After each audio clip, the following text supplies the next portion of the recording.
Hello beautiful people, welcome back to my channel. ఇవాళ మీకు సింపుల్‌గా 10 మినిట్స్‌లో అయిపోయే చికెన్ ఫ్రై రెసిపీ చూపిచ్చేస్తాను. వచ్చేసేయండి.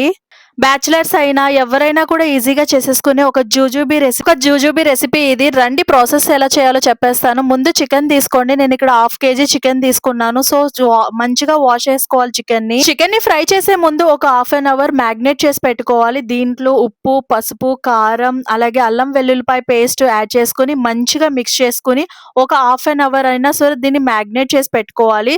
దీనివల్ల ఏమవుతుందంటే టేస్ట్ ఇంకా చాలా వస్తుంది చికెన్ ఫ్రైకి. చికెన్‌ని మంచిగా ఇలా జ్యూసీగా కలిపేసుకున్న తర్వాత పక్కన పెట్టేసుకోవాలి. దీనికి రెస్ట్ ఇచ్చేసేయండి. ఇప్పుడు గ్యాస్ ఆన్ చేసి ఒక పానీ పెట్టుకొని ఆయిల్ వేసుకొని హీట్ అవ్వనివ్వాలి.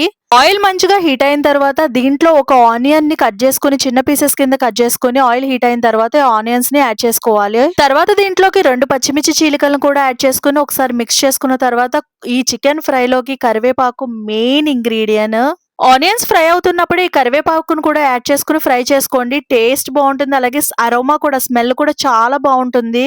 ఆనియన్స్ అన్నీ కూడా మంచిగా ఫ్రై అయిపోయిన తర్వాత దీంట్లో మ్యాగ్నేట్ చేసి పెట్టుకున్న చికెన్‌ని యాడ్ చేసుకొని ఒకసారి మంచిగా మిక్స్ చేసేసుకోండి. గ్యాస్‌ని మీడియం ఫ్లేమ్‌లో పెట్టుకోండి. చికెన్ నుంచి వాటర్ వస్తాయి. చికెన్ నుంచి వాటర్ అంతా కూడా ఇంకేంత వరకు కూడా మీడియం ఫ్లేమ్‌లో పెట్టుకొని ఫ్రై చేసుకుంటా ఉండాలి.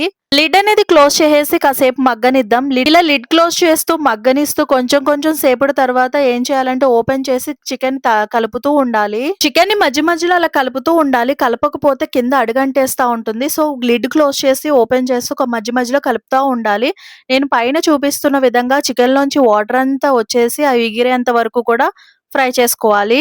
చికెన్ అనేది మంచిగా మగ్గిన తర్వాత మనకు ఆయిల్ అనేది సెపరేట్ అయిపోయి పైకొచ్చేస్తుంది. ఈ స్టేజ్‌లో మనం ఒక స్పూన్ ధనియాల పౌడర్‌ని యాడ్ చేసుకోవాలి. ఒక స్పూన్ చికెన్ మసాలా కూడా యాడ్ చేసుకోవాలి. లేదా గరం మసాలా కూడా యాడ్ చేసుకొని ఒకసారి మంచిగా మిక్స్ చేసుకొని కొత్తిమీర యాడ్ చేసుకోండి. ఇంకా ఎక్స్‌ట్రా ఎటువంటి మసాలాస్ యాడ్ చేయక్కర్లేదు. ఈ ఫ్రై చేసినంత సేపు ఇంట్లో ఎంత మంచి అరోమా వస్తుందో తెలుసా? ఈ ఫ్రైని ఎలా తినాలంటే రసంతో పాటు కాంబినేషన్‌లో తింటే టేస్ట్ మాత్రం నెక్స్ట్ లెవెల్‌లో ఉంటుంది. ఇంకా కొంచెం సేపు మగ్గనిచ్చిన తర్వాత మొత్తం ఆయిల్ అంతా కూడా పైకొచ్చేసింది కదా! ఇప్పుడు మనం గ్యాస్ ఆఫ్ చేసేసుకొని సర్వ్ చేసేసుకోవడమే. Tasty and yummy chicken fry ready అయిపోతుంది. ఇది నా స్టైల్ చికెన్ ఫ్రై. నచ్చితే సబ్స్క్రైబ్ చేయండి.